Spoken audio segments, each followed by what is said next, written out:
Hello everyone, Andy Schwab here with your Farm and Ranch Report. Last week I had the opportunity to head to Denver for the National Red Angus Convention.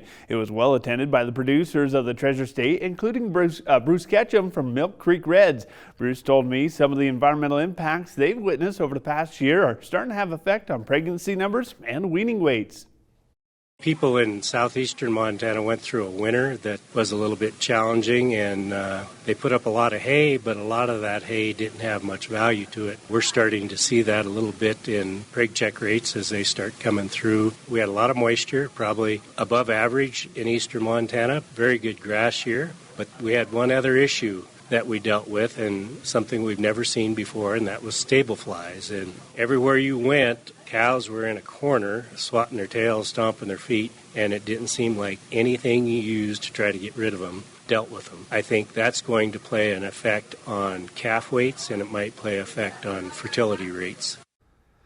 Now you can hear more of that conversation on our website, northernag.net. Also, with my travels of last week, as you may recall that we talked about, I had the chance to visit with some of the Wyoming sheep producers at the Wyoming Ram Sale in Douglas.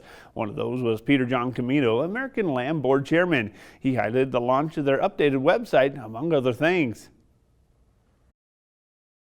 Producer information on there too. You can go in there and find out what some of the producers, how they're raising their lambs and tour their operations. So it's very interesting, and it's been long needed. We finally got it done, so it's a good website to go to now.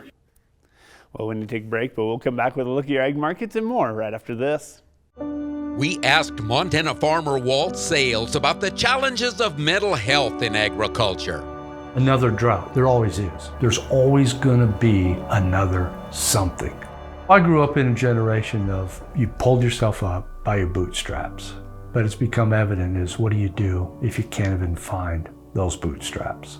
If you need to talk to somebody, go to beyondtheweather.com for free counseling for Montana ag producers.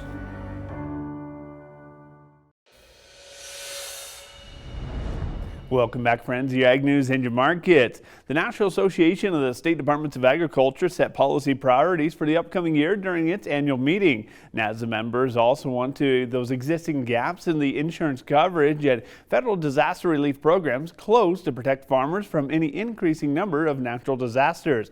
Now, members also would advocate for the standards to ensure clear and consistent labeling for cell-based cultured meats, or what they call cultured meat anyways.